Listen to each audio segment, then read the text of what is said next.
I stood in the shadowed corner of a Seattle gallery, holding champagne I hadn't tasted in 20 minutes. I watched the elite crowd move under the crystal chandelier.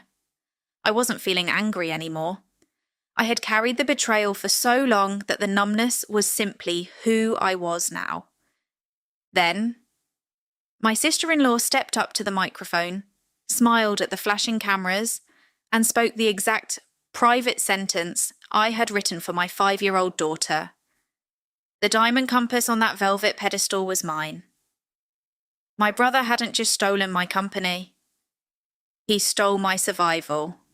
Tell me where you are listening from and what time it is right now. The gallery was suffocating. The air smelled of expensive jasmine perfume and unspoken lies. Waiters moved silently through the crowd, carrying silver trays of champagne. I watched Jason accept a firm handshake from a prominent retail investor. Jason wore a tailored suit that cost more than my first car. He looked every bit the successful visionary he claimed to be. But from 30 feet away, I could see the slight, nervous twitch in his jaw. He knew I was there. He knew exactly what he had done.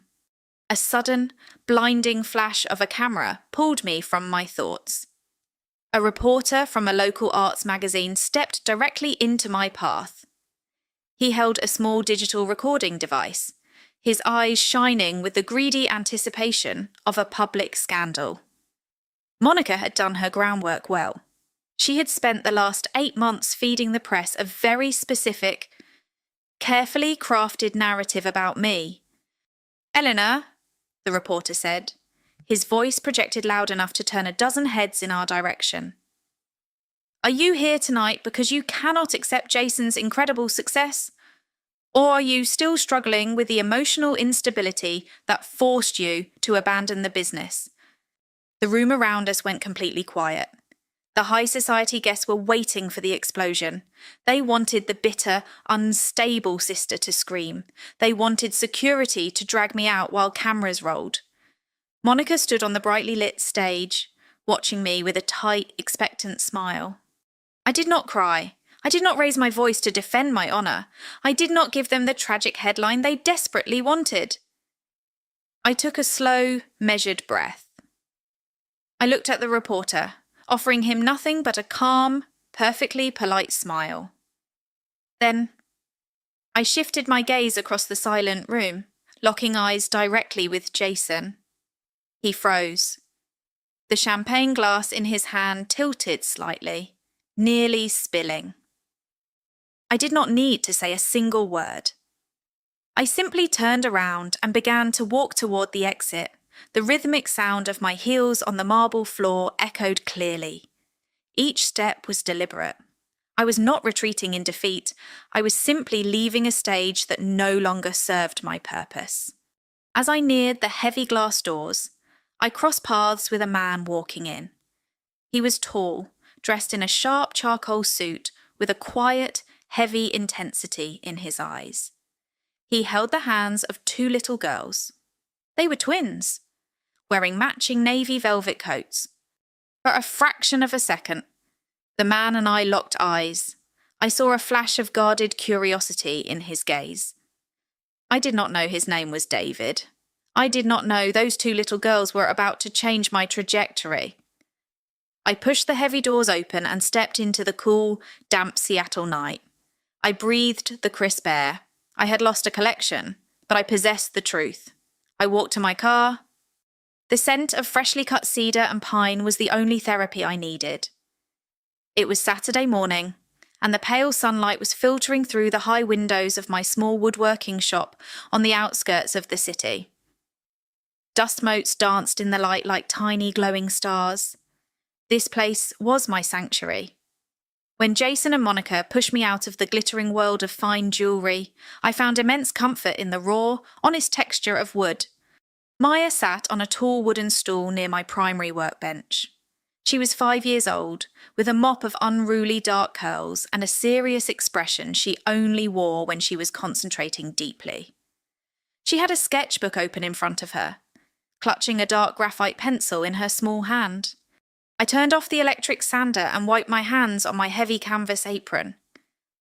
I walked over and leaned against the counter beside her. She was drawing a circle. Inside the circle, she carefully sketched a starburst shape. It was a compass. "Mommy," Maya said, her brow furrowed in deep frustration. "Why is the needle always broken? I try to draw it perfectly straight, but it always looks wrong."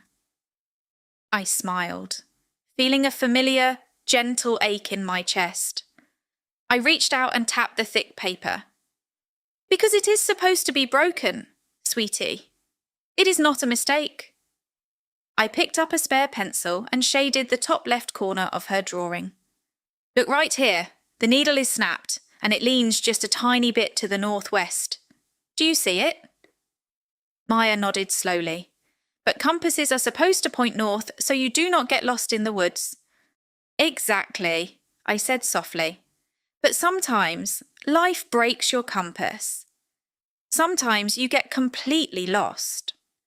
The broken needle leaning northwest means that even when your direction is shattered, you are still moving forward. You are still surviving.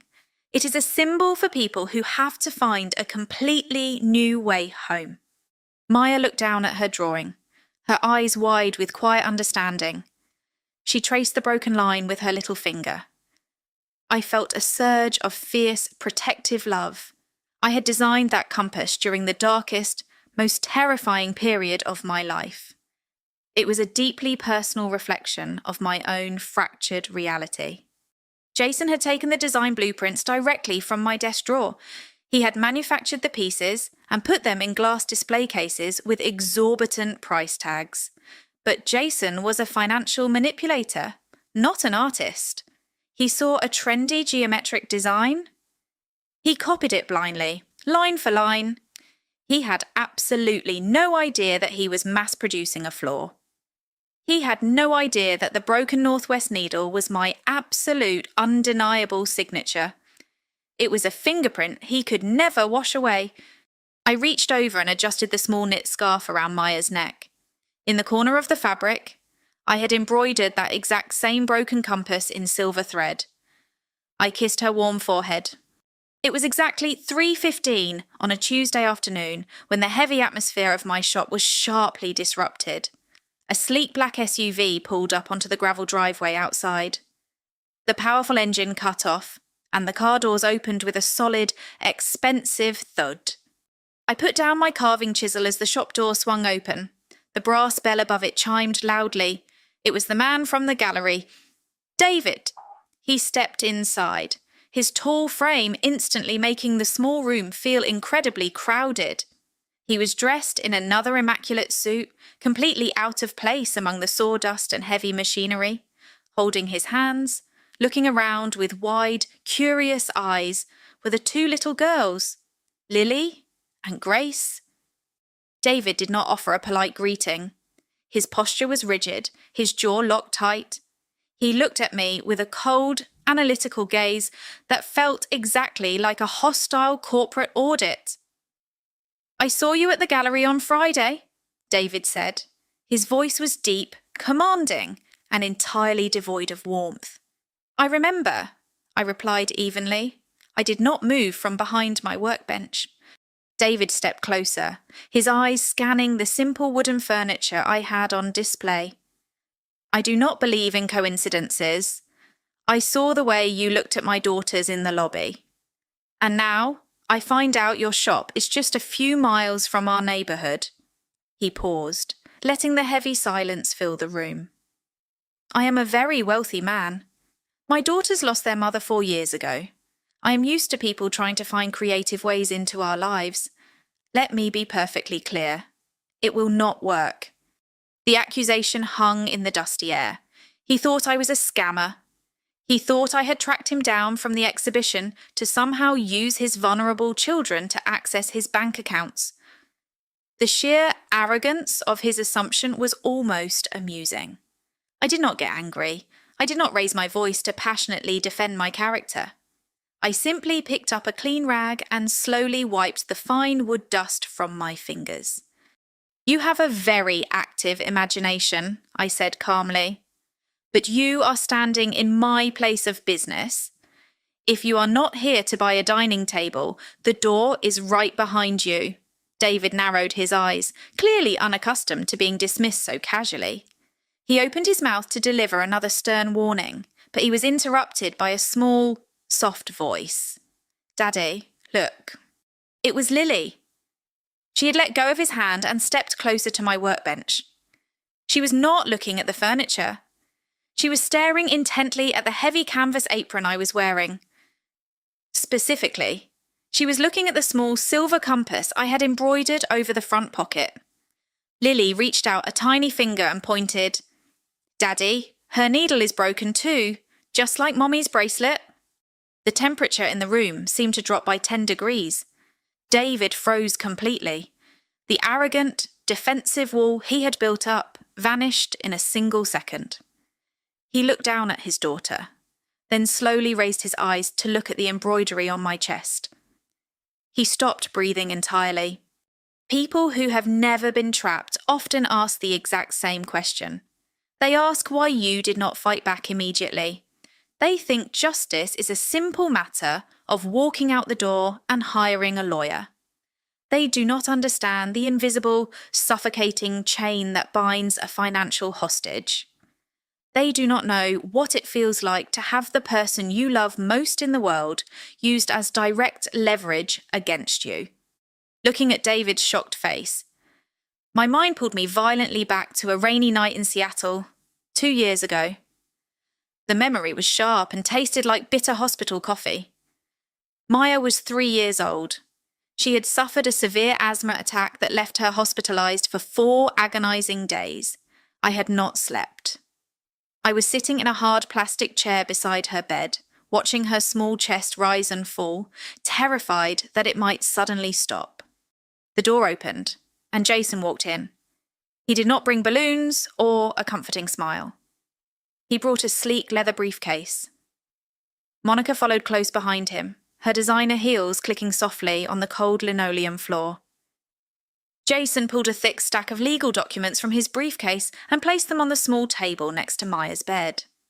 We have a massive problem, Jason had said, his voice a low, urgent whisper.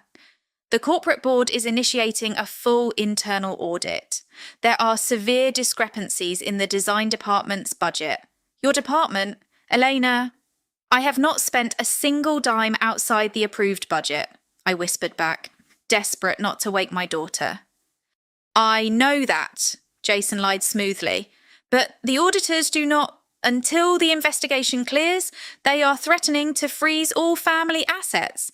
That automatically includes the educational trust grandfather set up for Maya. My heart stopped. Maya's medical bills were already piling up into the tens of thousands. That trust was her only completely secure future. What do I need to do? I asked, blind panic creeping into my voice. Jason pushed an expensive pen toward me. Sign this. It is just a temporary transfer of creative management. It legally distances you from the corporate accounts until the audit blows over. It protects Maya's money perfectly. I will handle the executives. You just focus on taking care of her. I looked at the complex legal jargon. Words like restructuring and interim delegation.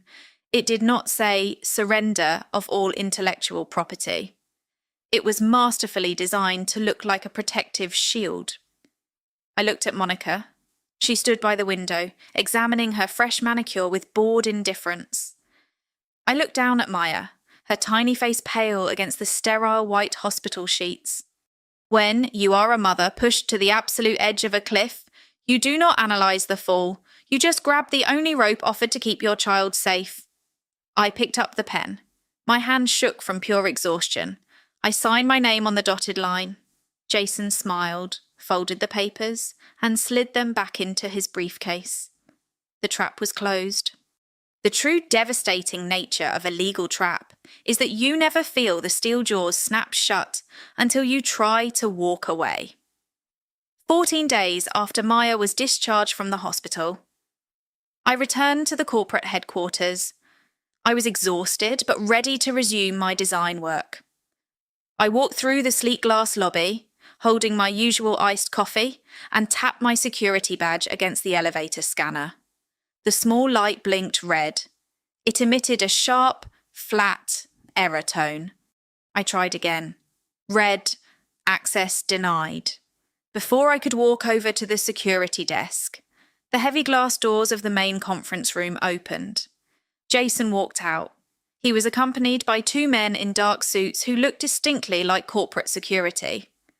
Jason did not look surprised to see me. He wore an expression of practiced, solemn pity that made my stomach turn completely cold.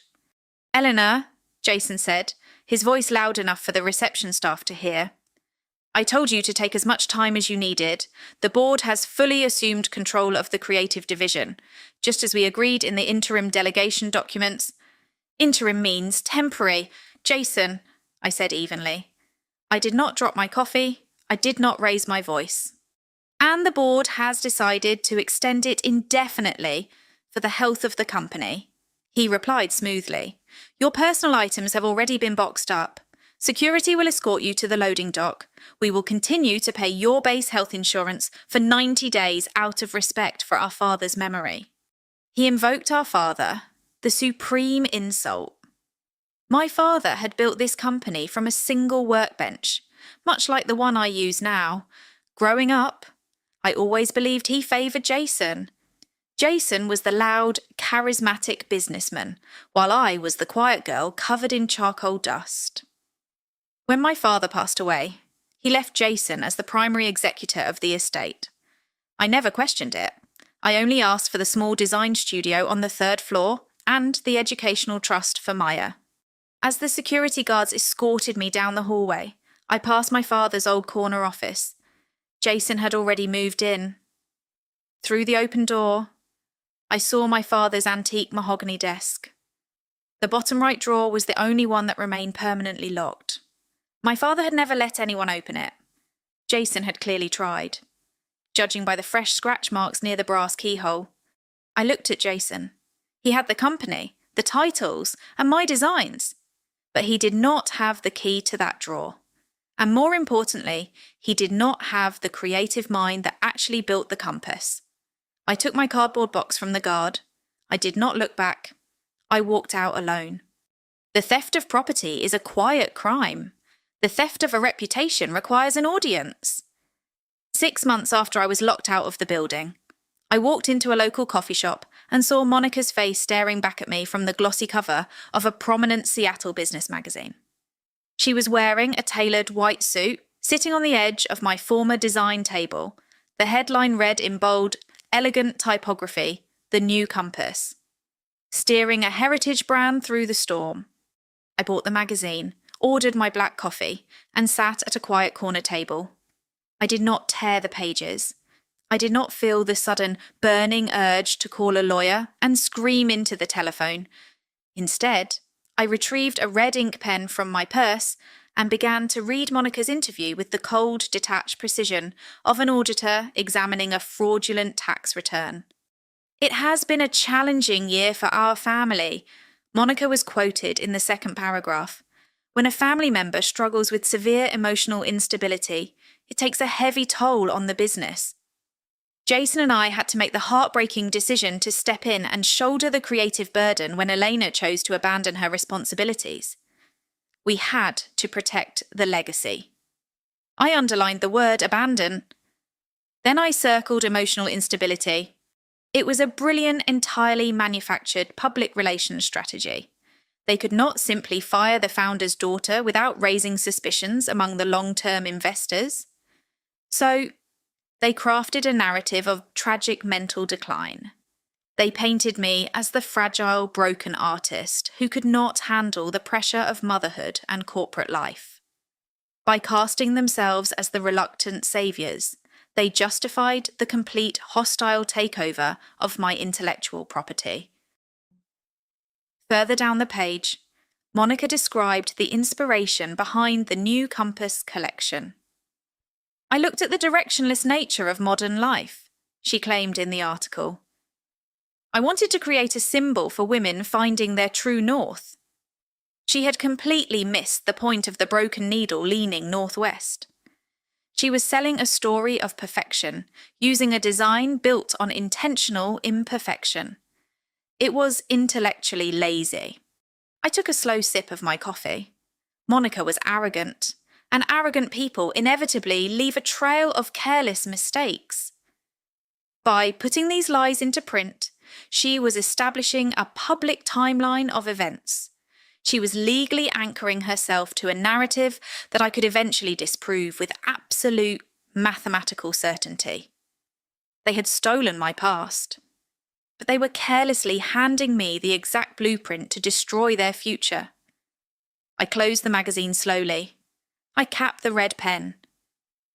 The rain in Seattle is rarely aggressive. It usually falls in a constant, quiet mist that simply wears you down over time. It was 9 o'clock on a Thursday night when the heavy wooden door of my shop rattled under a hesitant, rhythmic knock. I wiped my hands on a towel and unlocked the deadbolt. Marcus stood on the wet gravel. He was the chief accountant for my father's company.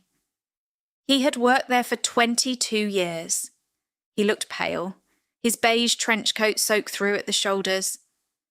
He kept glancing nervously over his shoulder at the empty street. "Eleanor," Marcus said, his voice barely rising above the sound of the rain. "I should not be here. If Jason finds out, he will ruin my pension." I stepped aside and held the door open. "Come inside, Marcus. I will make tea." He sat awkwardly on a wooden stool, his hands trembling as he clutched a thin, waterproof envelope. I placed a warm mug in front of him and sat on the opposite side of the counter. I did not pressure him to speak. Silence is often the most effective tool to pull the truth out of a guilty conscience. "I could not sleep," Marcus finally whispered, staring down at the dark liquid. "I watched Monica on the local television broadcast this morning. She was wearing the diamond compass. She talked about family values. It made me physically sick." He slowly pushed the waterproof envelope across the wooden surface. "I'm just an accountant. Eleanor, I do what I'm told. But yesterday, Jason instructed me to allocate funds for a new legal trademark application. I processed the paperwork. Then I read the actual filing. I opened the envelope. Inside was a crisp, official copy of a trademark submission to the Federal Registry. My eyes scanned the black text until they hit the proposed brand name. Maya Atelier, a subsidiary of the Compass Group. A hard, freezing block of ice formed in the centre of my chest. Stealing my designs was business. Stealing my daughter's name, turning her identity into a corporate asset to permanently block me from using it was an act of pure calculated malice. Just 2 days ago, Maya had asked me a question that broke my heart. She had looked up from her colouring book and said, "Mommy, did I do something wrong? Is that why we cannot go to the big glass building anymore?" "He is trying to completely erase you," Marcus said softly. "I kept duplicates of the transfer ledgers, the ones showing the discrepancies he used to force you out. I have them hidden." I looked at the trembling accountant. He was a coward, but tonight, his cowardice was my greatest asset. I folded the trademark paper and placed it back into the envelope. I did not shed a tear. The game had just changed. Healing is not a cinematic montage of sudden breakthroughs. It is a slow, repetitive, and often brutally boring process. After I secured Marcus's documents in a hidden safe, I did not immediately launch a dramatic lawsuit. A lawsuit required significant capital, and Jason had systematically drained my accessible accounts. I needed a fortress. I needed an income that Jason could never touch, audit, or claim as his own. I turned to wood. The transition from fine jewellery to custom woodworking was not as strange as people assumed.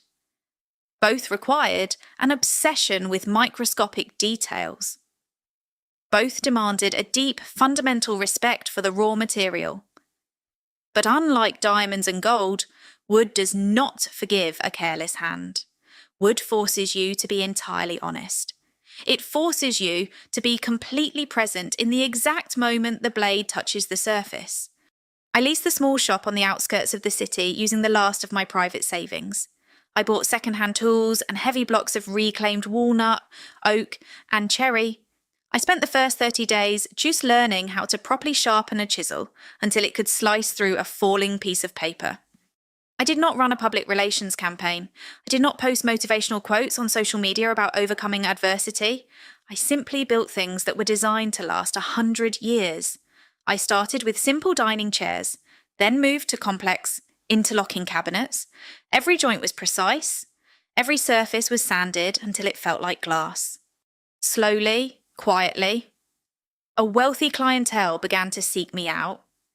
They were people who were exhausted by mass-produced luxury. They wanted authenticity. They paid premium prices in cash or direct transfers to an independent account Jason did not even know existed. I worked 10 hours a day, breathing in the scent of cedar, letting the physical labour strengthen my injured wrist and clear the lingering fog of Monica's psychological warfare. I was building a war chest, one solid piece of oak at a time.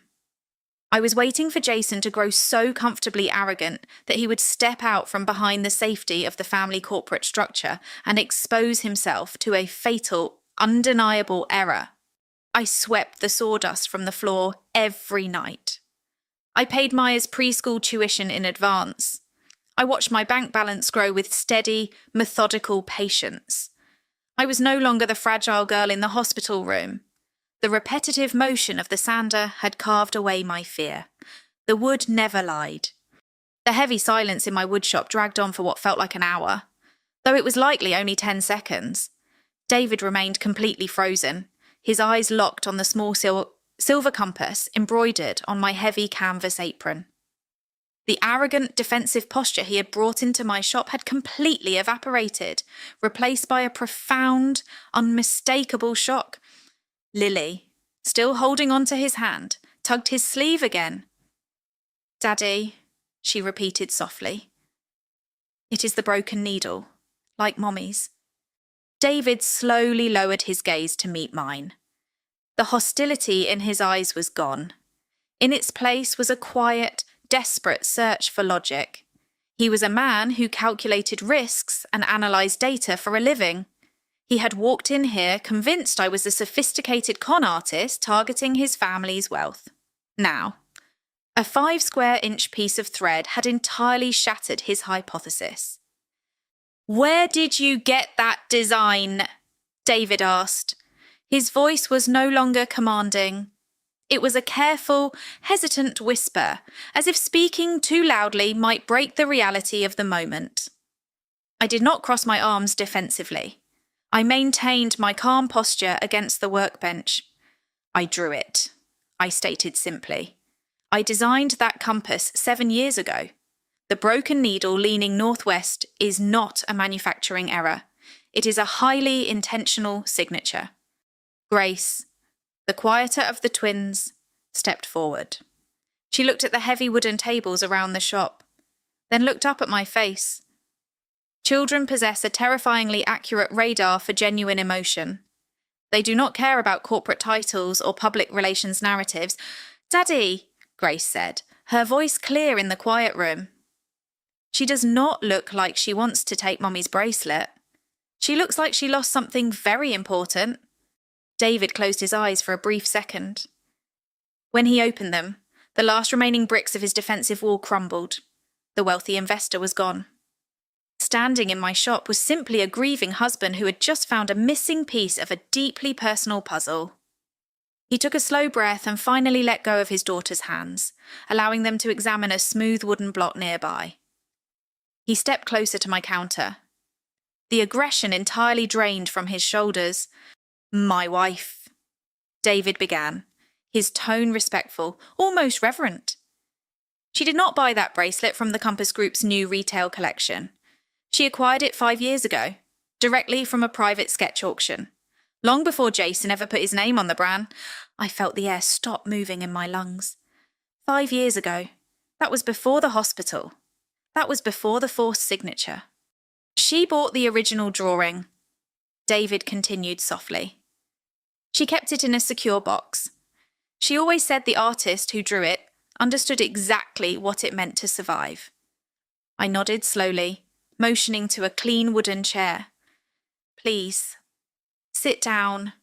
David sat on the simple wooden chair I had offered. He looked entirely out of his element in his sharp suit, surrounded by sawdust and heavy machinery. The two girls, Lily and Grace, had retreated to a corner to quietly stack some smooth blocks of maple. The silence between David and me was no longer hostile. It was heavy with the sudden, shocking realization of a shared history. Her name was Clara, David said, his voice dropping to a low, steady register. 5 years ago, she went to a small independent art fair in downtown Seattle. She was looking for something authentic.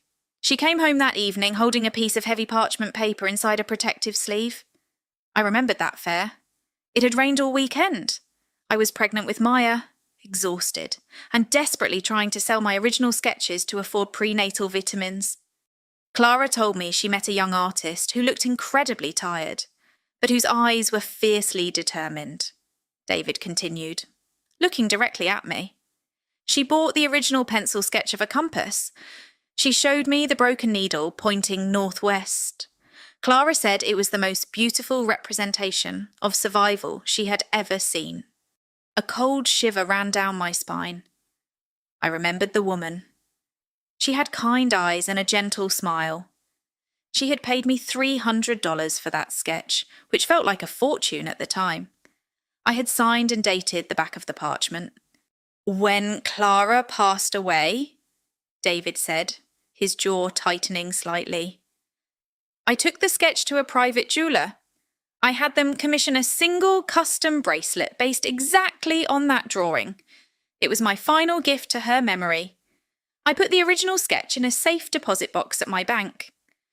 He paused, looking at the silver embroidery on my apron.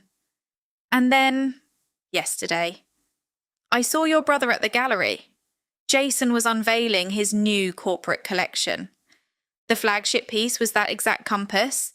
He claimed he designed it to honour family heritage. I nodded slowly, letting the truth settle into the dusty air. Jason is not a designer. David, he is an opportunist. He took my sketchbook from my desk when my father died. He mass-produced my survival and put his own name on it. David did not offer empty sympathy. He was a businessman who understood the cold mechanics of theft. He saw exactly how I had been erased from my own creation. The arrogant investor who had walked into my shop 10 minutes ago was completely gone. In his place sat a strategic ally who held the one thing Jason could never destroy. He stole your legacy, David stated. He tried, I corrected him. The alliance was forged. It took exactly 3 days for Jason to realise that the ground beneath his feet was shifting. Arrogant people are rarely observant, but they are incredibly sensitive to changes in power dynamics. Monica must have noticed David speaking to me at the gallery, and Jason's corporate paranoia had done the rest.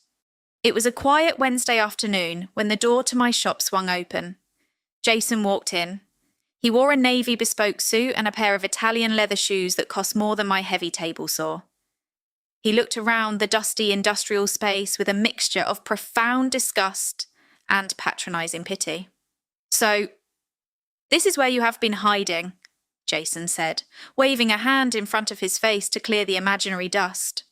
Making rustic furniture for suburban housewives. I turned off my sander. I did not rush to greet him. I simply picked up a rag and wiped the wood shavings from my fingers. What do you want, Jason? He walked toward my workbench, deliberately stepping on a pile of clean sawdust. I heard a rumour that Marcus, our chief accountant, came to visit you last week, and then I saw you making eyes at David Sterling at my exhibition. You are playing a very dangerous, very stupid game. Eleanor? I poured a cup of hot black tea from my thermos. I did not offer him one. I am simply carving wood. You are the one who seems terrified of a rumour. Jason slammed his hand flat against my workbench, rattling my tools. It was a calculated display of physical intimidation. I did not flinch. I took a slow sip of my tea. "Let me make this perfectly clear," Jason hissed, dropping the facade of the concerned older brother. "You signed the temporary management transfer. You willingly walked away. If you try to stir up trouble with my investors, if you try to claim any part of the Compass collection, I will file a corporate countersuit against you for malicious defamation." He leaned in closer, his eyes cold and empty. "And if I do that, Elena, the legal fees will drain the company. The board will be forced to permanently liquidate the educational trust father set up for Maya. She will not get a single cent for college." "Are you really going to gamble your daughter's future just because you are jealous of my success?" It was the ultimate manipulation, the financial hostage strategy. He was using a 5-year-old child as a human shield for his corporate theft. Most people would have panicked. Most people would have screamed at the sheer injustice of his words. I looked at his expensive tie. I looked at the panic hiding behind his aggressive posture. He was terrified. I poured another cup. Jason was not finished. He reached into the inner pocket of his tailored jacket and pulled out a thick, folded document. He tossed it onto the workbench, right next to my chisels. "That is a letter of intent," Jason said, his chest puffing out with pride. "A massive international retail conglomerate is acquiring the global distribution rights for the Compass collection. It is a multi-million-dollar deal. It secures our family's legacy for the next century." I glanced down at the paper. The logo of the international conglomerate was clearly visible. It was a massive, publicly traded company. "I am offering you a final act of mercy," Jason said, tapping the document. "Sign a permanent non-disclosure and non-compete agreement. Relinquish any and all claims to the designs forever. In exchange, I will guarantee Maya's trust remains untouched. You get to keep your little hobby shop, and I get to run the empire." He thought he was backing me into an inescapable corner. But Jason's arrogance had severely blinded his legal comprehension. He thought a letter of intent was a weapon to intimidate me. He did not realize it was the exact rope he needed to hang himself. If Jason was only selling the stolen designs locally, it was a messy internal family dispute over intellectual property. But the moment he signed a contract with a massive international corporation, claiming to be the sole original creator of those designs, the crime escalated. It was no longer just a family argument, it was federal commercial fraud. He was about to commit a felony on a global scale. I needed him to sign that final contract. I needed him to cross the line of no return. If this resonates with you, if you have ever stayed completely silent while an enemy enthusiastically dug their own grave, please leave a comment below and tell me where you are listening from. "A non-disclosure agreement," I repeated slowly, letting my voice sound hesitant and defeated. I looked down at my dusty boots, playing the exact role of the broken sister he expected to see. "You want me to sign away everything?" "It is the only way to protect Maya," Jason said, his voice softening into fake sympathy. "Be smart, Elena. Do not fight a war you have already lost." I reached out and touched the edge of the LOI document. "Leave the non-disclosure agreement here. Let me read it. I will give you my answer by Monday." Jason smiled. A wide, victorious, greedy smile. He thought he had won. He thought the emotional manipulation had broken my spirit one final time. He adjusted his expensive jacket, turned around, and walked out of my shop into the afternoon sun. I let him walk away. Friday morning brought a heavy, grey, overcast sky to Seattle. The air inside the shop was cool and still. At precisely 10 o'clock, the brass bell above my door chimed. David walked in. He was not wearing a corporate suit today. He wore a simple dark sweater and jeans. In his hands, he carried a heavy, rectangular metal box. It was a standard bank-issued safe deposit box. The metal was cold and slightly worn at the edges. David walked slowly toward my workbench. He looked exhausted, as if he had not slept in days. The emotional weight of carrying that box was clearly visible in the tight lines around his mouth. "I have not opened this in 4 years," David said, setting the heavy metal box down on the thick oak surface of my table. "After Clara died, I put all her personal documents, her jewellery appraisals, and her private letters in here. I locked it and gave the key to the bank manager. I told him not to let me open it unless it was a matter of life and death. The grief was simply too heavy to look at." I wiped my hands and stood perfectly still.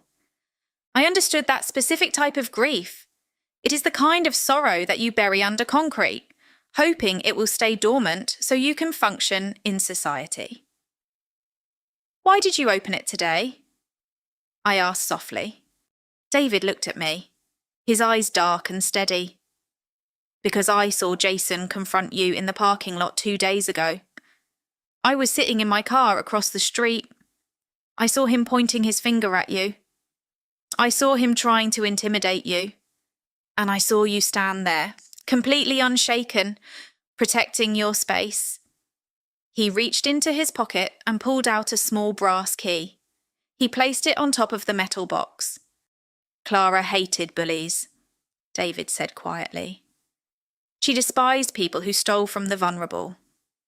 When she bought that sketch from you in the rain, she came home and told me about a woman who was fighting a silent war. I did not understand it then. But I understand it now." He pushed the box slightly toward me. It was not a gesture of charity. It was a strategic transfer of ammunition. He was not a saviour riding in to rescue a damsel. He was an ally handing a soldier a loaded weapon. "Whatever is inside this box," David said, his voice firm and resolute, "belongs to your history. And I believe it is exactly what you need to rewrite your future." I looked at the small brass key resting on the cold metal. The air in the shop felt suddenly electric. I turned the brass key. The hinge of the metal box let out a sharp, metallic creak as I lifted the lid. Inside, it smelled faintly of old paper and dried lavender. David stepped back slightly, giving me the space to confront the past. Right on top of a stack of legal documents lay a clear, plastic archival sleeve. Inside was the heavy parchment paper, my original sketch, the compass with the broken needle leaning northwest. On the bottom right corner, my signature was clear in faded graphite, along with the date October 12th, 2019. That date was 3 full years before Jason registered his corporate trademark. But it was what lay beneath the sketch that made the blood freeze in my veins. It was a printed email, folded neatly in half. The sender was Clara Sterling. The recipient was my old corporate email address. The date on the email was from 4 years ago, shortly after Jason took over the company. I unfolded the paper and read Clara's words.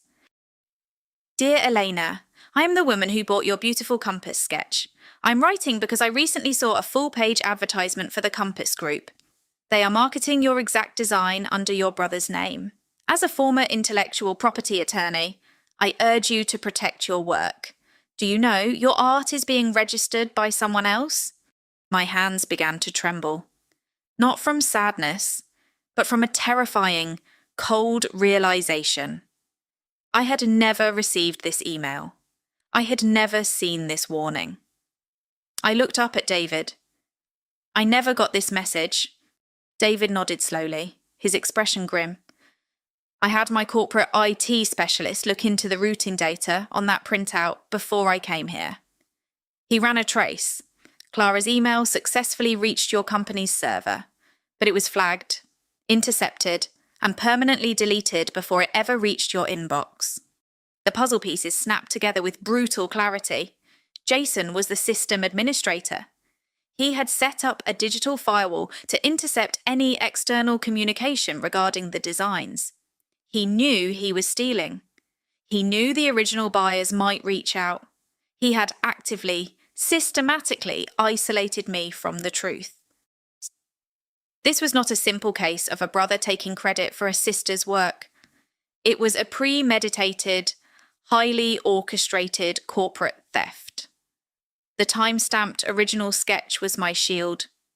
The intercepted email was my sword. It proved intent. It proved malice. It proved fraud. I carefully placed the email and the sketch back into the protective sleeve. Jason wanted me to sign a non-disclosure agreement to protect his multi-million-dollar international deal. He thought I was blind. He thought I was powerless. I looked at the digital paper trail resting on my workbench. The trap was fully set. The revelation of the intercepted email was merely the surface of Jason's deception. After David and I reviewed the digital logs from Clara's message, I unlocked the hidden safe in my woodshop and retrieved the waterproof envelope Marcus had given me. I spread the stolen accounting ledgers across my workbench.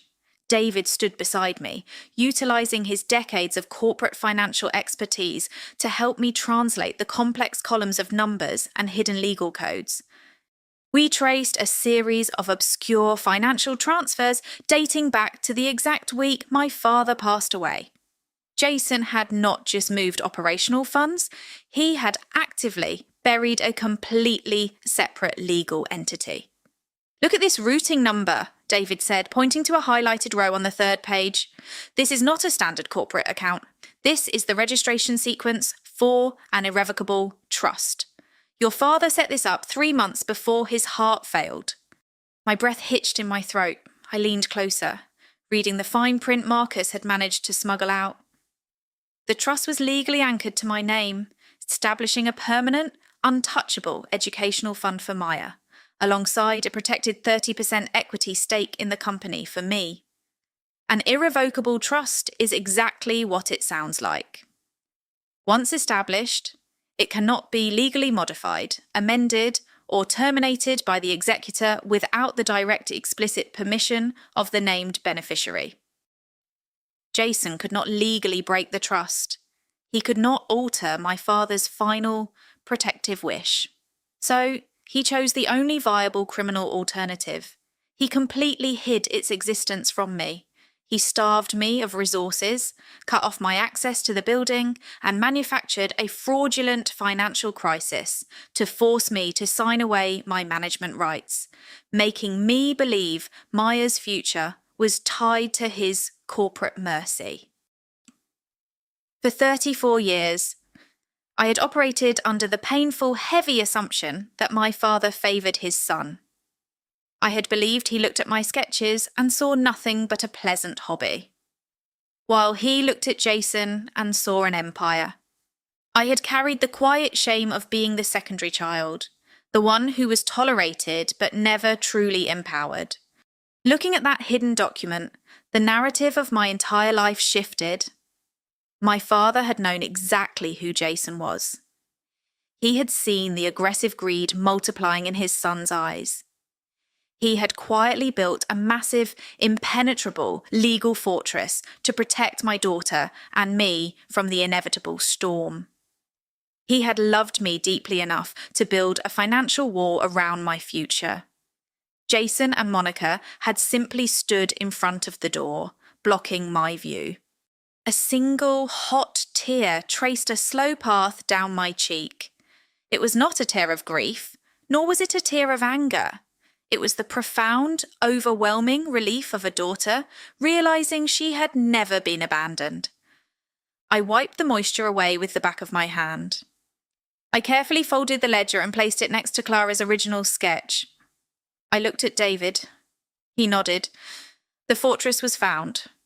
Revenge is often portrayed as an explosive, fiery event. People envision shouting matches, shattered glass, and dramatic public confrontations. But true, permanent justice is cold. It operates on patience, precision, and an unyielding mountain of verifiable paperwork. On Thursday morning, David introduced me to Vivian. She was a senior corporate litigator with silver hair, sharp wire-rimmed glasses, and a reputation for dismantling fraudulent executives with surgical efficiency. We sat in her immaculate office on the 35th floor of a downtown high-rise. I placed the original sketch.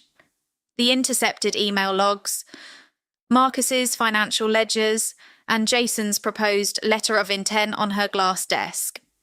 Vivian reviewed the documents in absolute, unbroken silence for 20 minutes. When she finally looked up, a very small, dangerous smile played on her lips. "If we file an injunction today," Vivian explained, her tone analytical and calm, "this is a domestic corporate dispute. Jason will claim administrative error regarding the trust. He will claim the email server malfunctioned. It will be tied up in civil litigation for 3 years. She tapped her manicured finger against the letter of intent from the international retail conglomerate. "But Jason is scheduled to sign this specific contract tomorrow afternoon. The moment his pen touches that paper, he is legally asserting to a multi-billion-dollar foreign entity that he holds sole, unencumbered ownership of the Compass designs.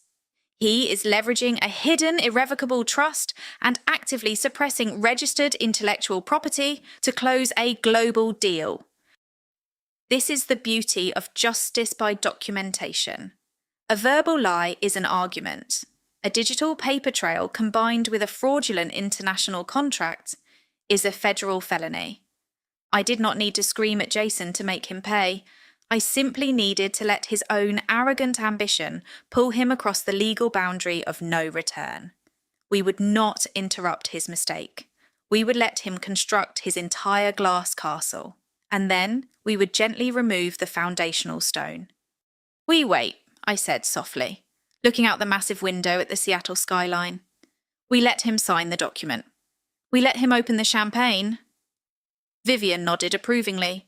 She drafted a comprehensive dossier, compiling the copyright registry, Clara's time-stamped email, and the hidden trust details into a single, devastating legal binder. There would be no room for Jason to negotiate. There would be no margin for Monica to spin a new public relations narrative. The paper trail was absolute. I left Vivian's office feeling lighter than I had in years.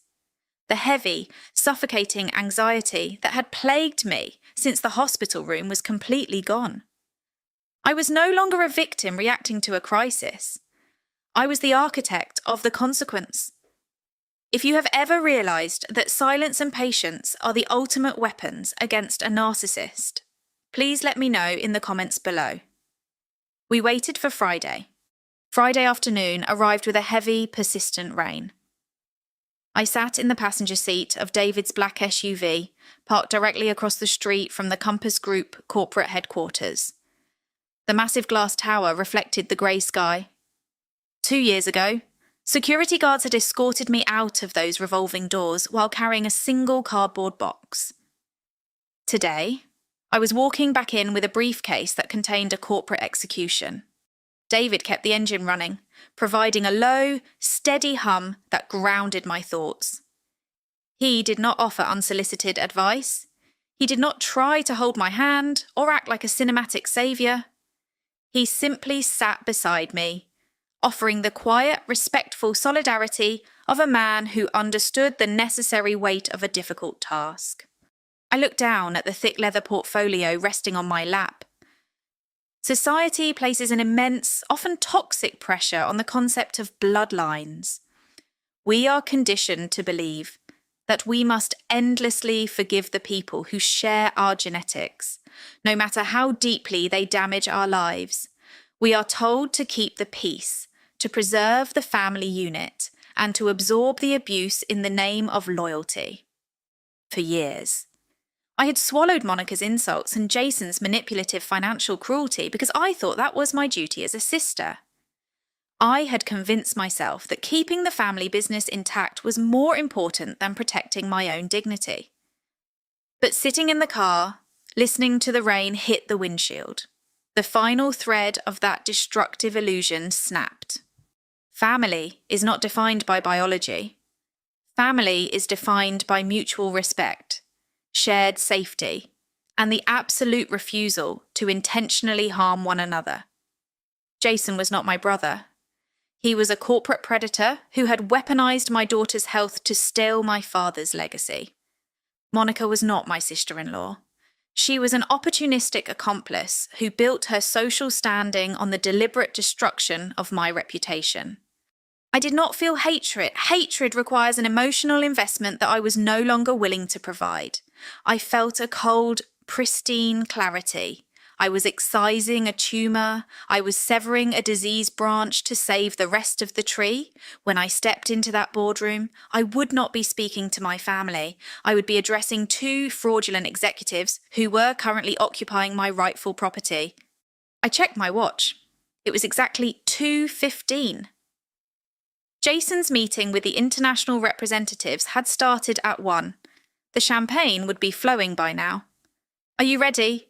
David asked, his voice a low, steady anchor in the quiet car. I picked up the leather portfolio. I unbuckled my seatbelt and opened the heavy door, letting the cool Seattle rain hit my face. "Yes," I answered simply. I stepped onto the pavement. The elevator ride to the 40th floor was silent and remarkably smooth. Vivian stood to my left, her silver hair perfectly styled, clutching her own sleek briefcase. David stood to my right, projecting an aura of quiet, immovable authority. The security guards at the lobby had recognized David's face and Vivian's elite legal credentials instantly, stepping aside without a single question. The heavy oak doors of the executive boardroom were closed, but the muffled sounds of celebration bled through the thick wood. I could hear the distinct, musical clinking of crystal champagne flutes. I could hear Monica's high, practiced laugh echoing against the expensive acoustic panelling. Vivian did not bother to knock. She pushed the heavy brass handles and the double doors swung open, hitting the internal stoppers with a dull, authoritative thud. The scene inside was a masterpiece of corporate arrogance. A massive, polished mahogany table dominated the room. At the far end sat 3 executives from the international conglomerate, looking wealthy and relaxed.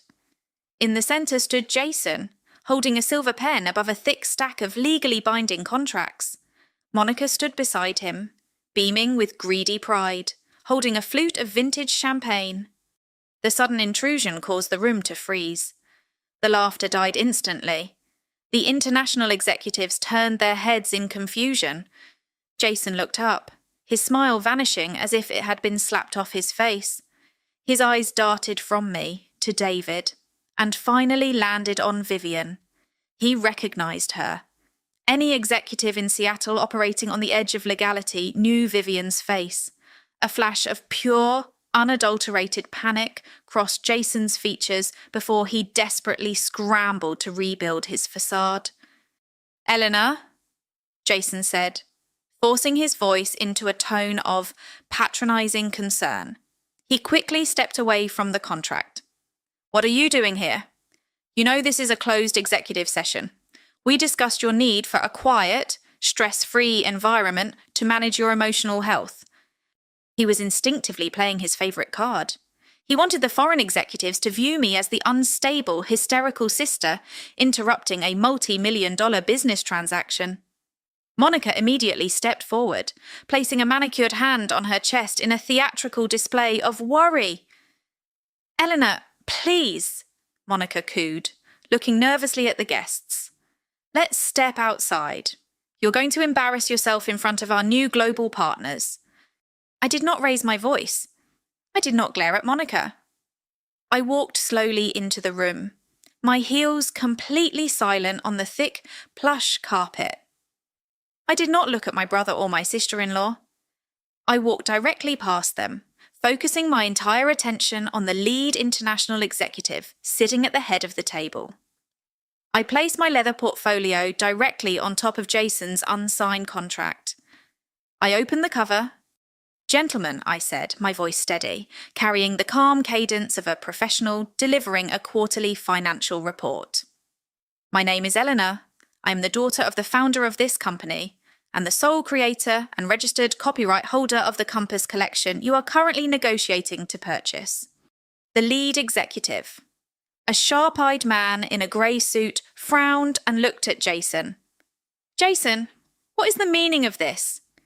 You explicitly guaranteed that all intellectual property was wholly owned by the corporate entity. She is unwell, Jason interjected quickly, his voice rising an octave in desperation.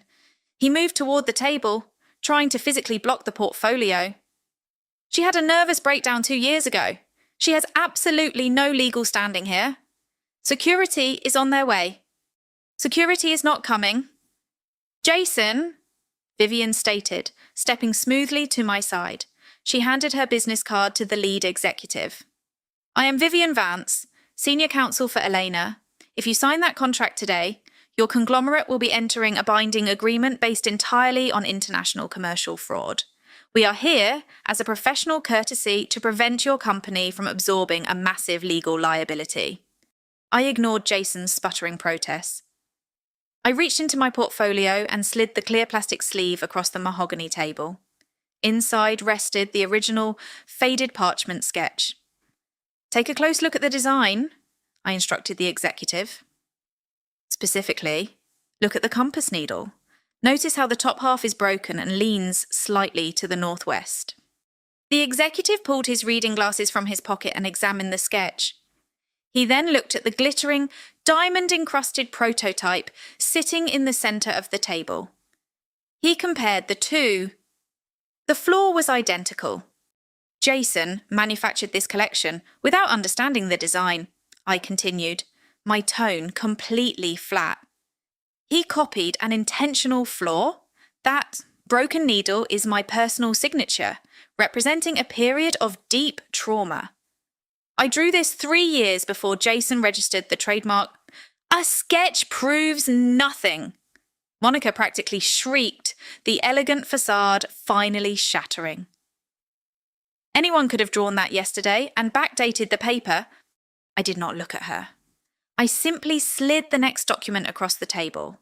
It was the printed email from Clara Sterling, complete with the forensic IT routing data, highlighting the exact date it was sent and the exact server protocol Jason used to intercept it. This is a time-stamped digital receipt from a private buyer, establishing ownership years before your current timeline. Vivian explained to the room. We also have the banking records tracing the direct payment to my client. The intellectual property was actively hidden using administrative server blocks.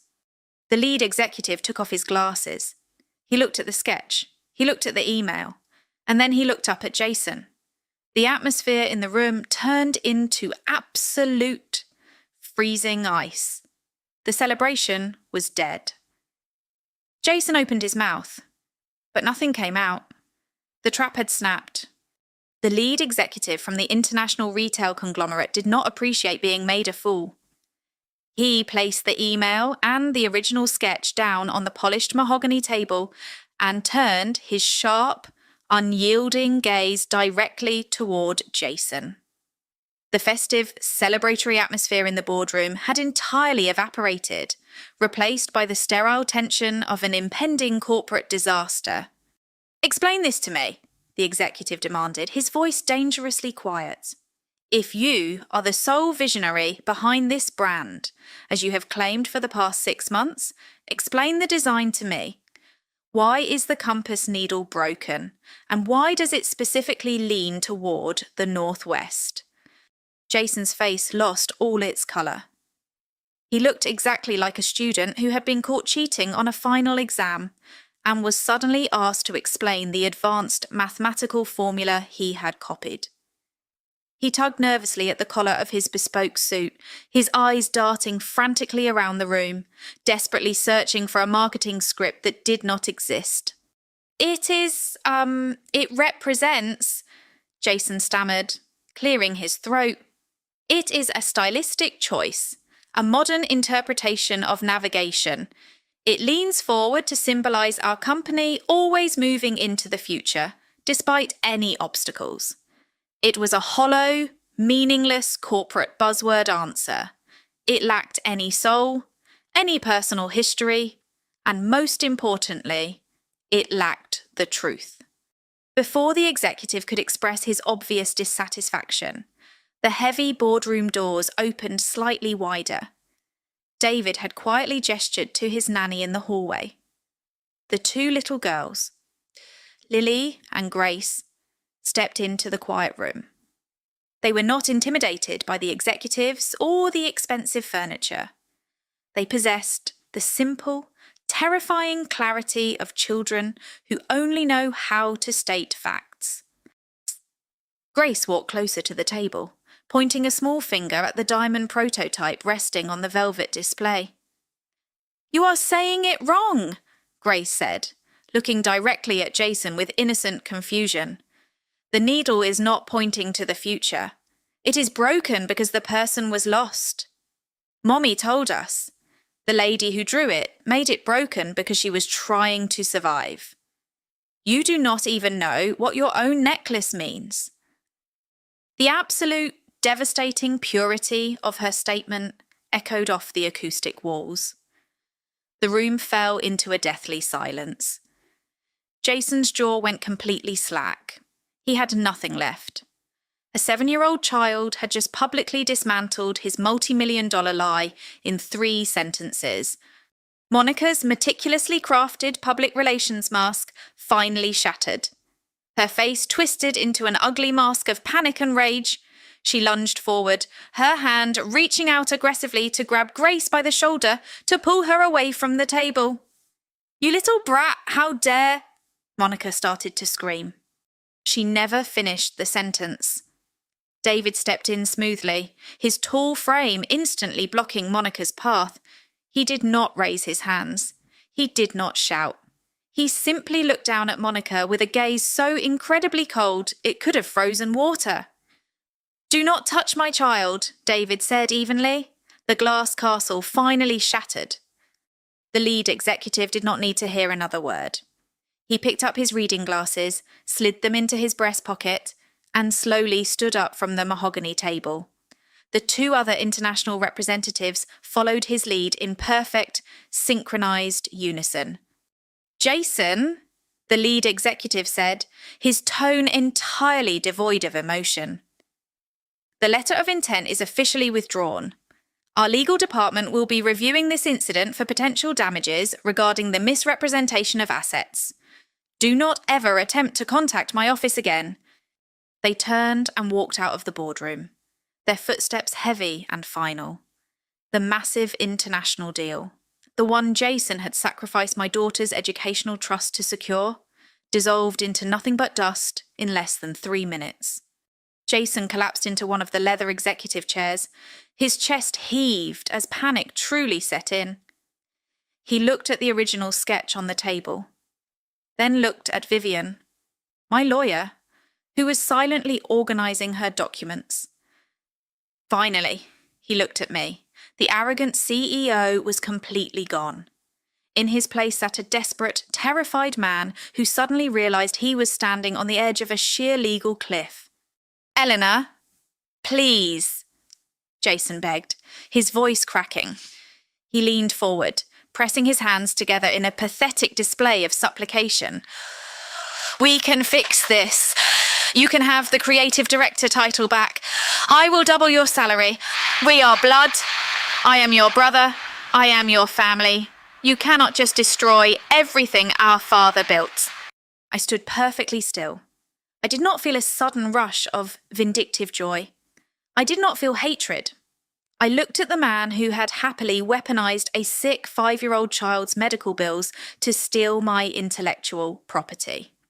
Society conditions us to believe that sharing genetics means we owe someone endless, unconditional forgiveness.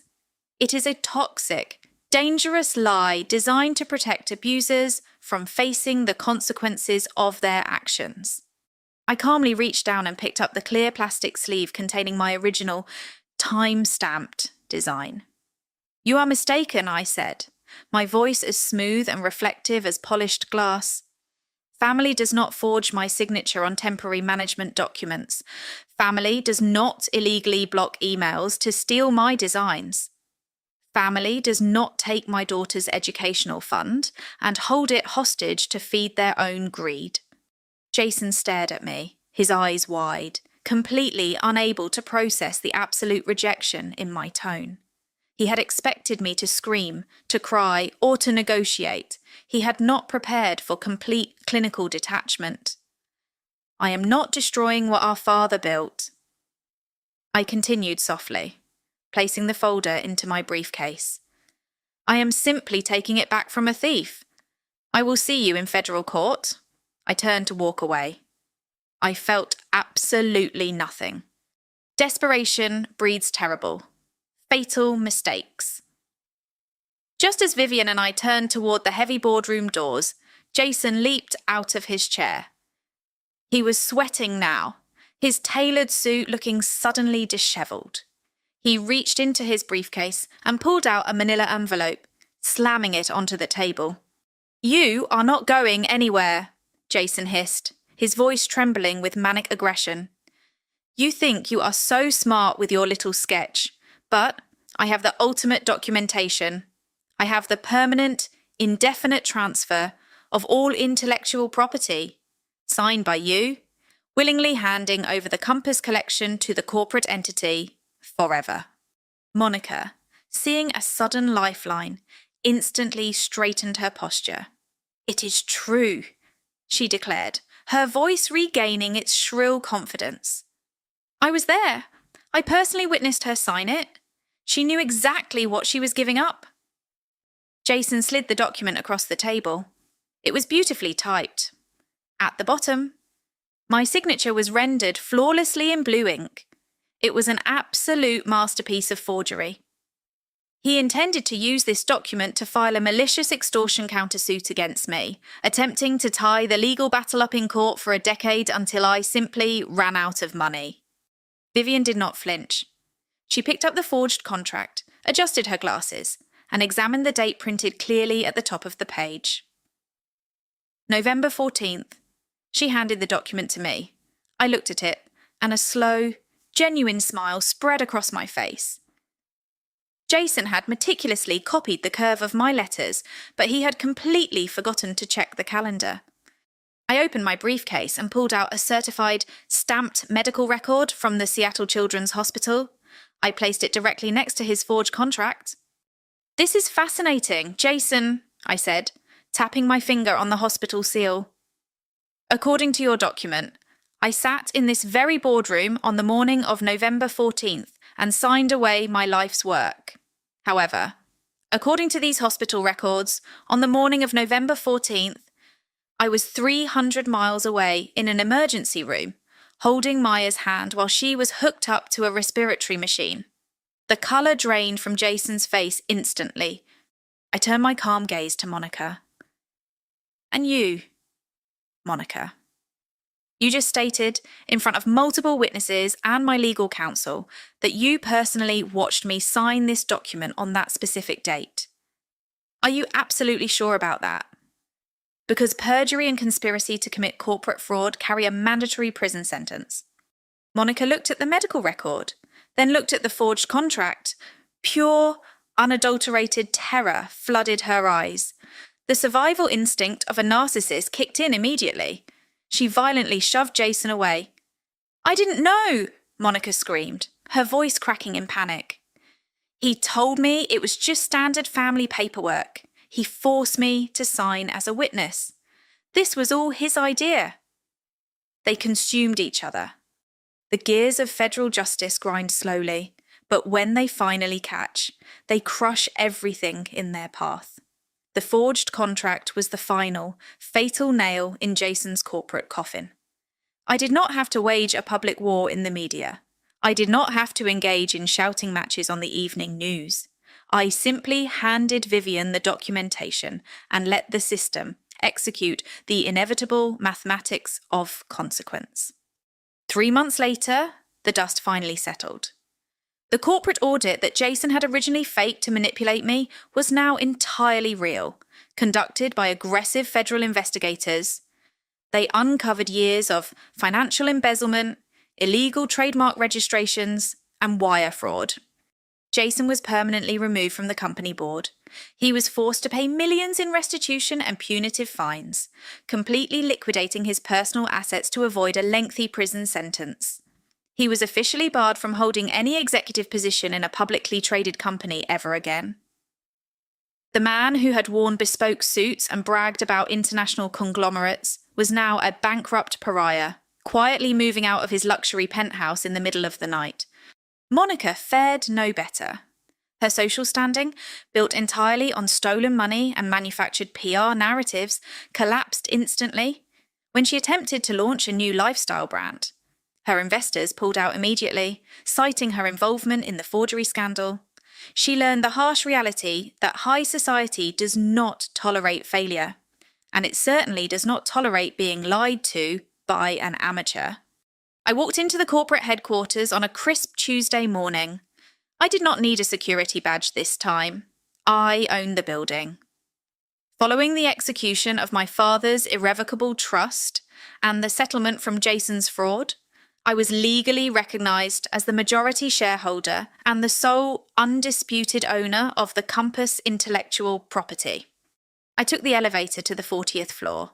The boardroom was quiet and empty. The mahogany table had been polished, wiping away the remnants of Jason's failed ambition. I walked into the corner executive office, my father's old office. I sat down in the heavy leather chair. I pulled a small brass key from my pocket. The key the lawyers had finally recovered from Jason's confiscated belongings. I slid it into the lock of the bottom right drawer. It turned with a satisfying click. Inside rested my father's original journals, completely untouched. I closed the drawer gently. I had secured Maya's future. I had cleared my name. I had executed the perfect, silent retaliation. The building was mine. The smell of freshly cut cedar has always been the scent of survival. It was a bright, sunny afternoon in late spring. The kind of day in Seattle where the sky is a sharp, brilliant blue. I stood on a small wooden ladder outside a beautifully renovated brick building located in the city's arts district. I held a heavy wooden sign. I had spent 3 weeks carving it by hand, using the finest reclaimed walnut I could find. The letters were deeply etched, sanded to perfection, and coated in a protective matte finish. I carefully aligned the metal brackets and secured the sign above the heavy glass door. It read, Maya Atelier. I climbed down the ladder and wiped my hands on my canvas apron. I did not move my operation into the towering corporate skyscraper downtown. I hired a competent CEO to manage the mass market logistics of the family business. My true place was here, surrounded by the honest, unforgiving nature of raw wood and quiet creativity. The studio was not just a business, it was a sanctuary, funded entirely by the massive financial restitution Jason had been forced to pay. I had taken the money he stole and converted it into something he could never understand. I established the Compass Foundation, a fully funded art and vocational program dedicated exclusively to helping children who had experienced emotional or financial abuse. It provided them a safe space to create, to heal, and to learn that their trauma did not define their future. I walked inside the studio. The sunlight poured through the massive front windows, illuminating the dust motes dancing in the air. Maya was sitting at her favourite low table, completely absorbed in painting a wooden birdhouse. She was no longer the fragile, terrified child in the hospital bed. She was vibrant, loud, and entirely safe. In the centre of the room, positioned carefully away from direct sunlight, stood a custom-built, climate-controlled glass display case. Inside the case rested the original silver compass bracelet, the one with the broken needle leaning northwest. It was the piece David's wife had purchased all those years ago. David had insisted I keep it here. There was a small, elegant brass plaque mounted below the glass. It did not have a price tag. It simply bore a single engraved sentence. For those who are finding a new way home. I looked around the beautiful, quiet space. The heavy weight of the past was finally gone. The wood smelled like home. The Sunday morning sun was a gentle, buttery yellow as it spilled across the hardwood floor of the studio. I was wiping down the workbenches, savouring the profound, uninterrupted quiet. There were no urgent emails from corporate lawyers, no frantic phone calls from PR managers trying to contain a scandal. At precisely 9 o'clock, the brass bell above the door chimed a soft, cheerful greeting. David walked in. He was holding a cardboard tray carrying steaming cups of dark roast coffee. He wore a simple grey sweater and faded denim, looking completely relaxed. It was a stark, almost unrecognisable contrast to the rigid, defensive billionaire who had stormed into my life just a few short months ago. Behind him, Lily and Grace bounded into the shop. Maya was already sitting at the low, custom-built art table in the corner, her small fingers covered in vibrant blue paint.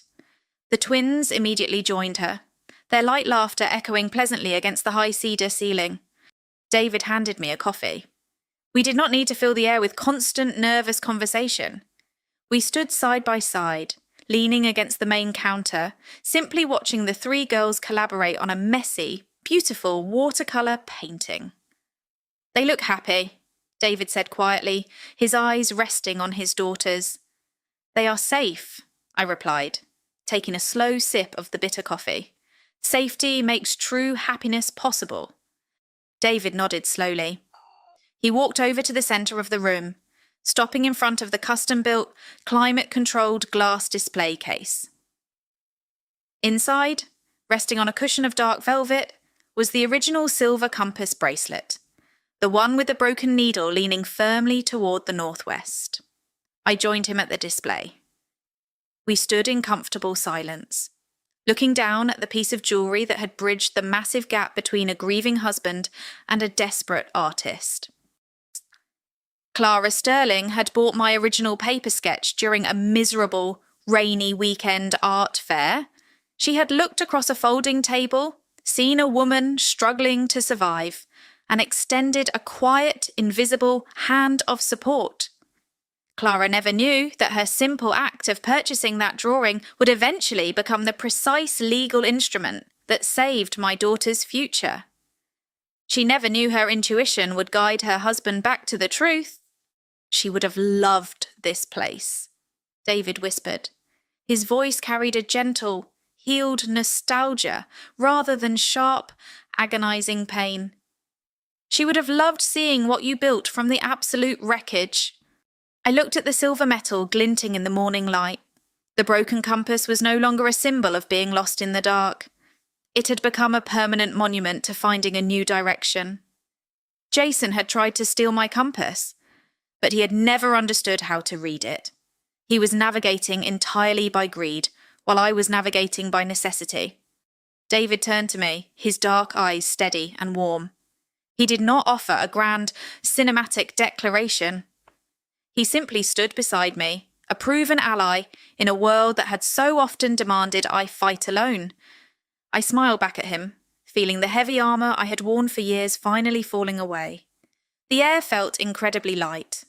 We watched the children play. I walked over to the art table to help Maya wash the bright blue paint from her small hands. She giggled, splashing warm water in the deep ceramic sink. I looked at her bright, unburdened smile. She did not remember the sterile smell of the hospital room. She did not remember the paralysing, icy fear that used to grip my chest every single time Jason's name appeared on my phone screen. Children should never have to carry the financial or emotional debts of the adults who failed them. By definitively severing the tie to Jason and Monica, I had broken a generational cycle of manipulation and conditional love. I had removed the poison from the soil before it could infect the roots of my daughter's life. Later that afternoon, after David and the twins had gone home, I stood alone in the centre of Maya Atelier. I looked at the heavy wooden workbenches, the neat rows of perfectly sharpened chisels, and the glass case holding Clara's bracelet. For 34 years, I had allowed my toxic family to define my worth. I had believed my father's corporate empire was the only valid measure of success. I had let Jason convince me that I was a fragile, unstable artist who needed his arrogant protection to survive in the real world. I had let Monica rewrite my reality for public consumption. They had nearly convinced me that I was nothing without their approval. But a lie, no matter how expensively it is dressed in tailored suits and PR campaigns, cannot survive the absolute clinical precision of the truth. Jason had built his entire identity on stolen assets, manipulated ledgers, and forged signatures. When the digital paper trail finally caught up to him, his glass empire collapsed in 3 minutes. I had built my reality on raw wood, honest labour, and the undeniable time-stamped proof of my own survival. When the storm finally hit the boardroom, my foundation did not move a single inch. I walked to the front door and flipped the heavy brass lock. I turned off the main overhead lights, leaving only the soft, warm glow of the display case illuminating the centre of the quiet room. People spend their entire lives fighting viciously over wills, trusts, and corporate shares. They destroy each other in courtrooms for the right to control the past. They forget that the past is entirely dead. The only thing that truly matters is what you choose to carry forward into the sunlight. I picked up my keys and stepped out into the cool, refreshing evening air. I took a deep breath, feeling the absolute, unbreakable peace of a woman who has finally reclaimed her own name. Legacy isn't what you inherit, it's what you protect. If this story resonated with you, if you have ever had to walk away from a toxic environment to protect your own peace, please like this video and share it with someone who needs to hear it today. Subscribe for more stories of quiet strength,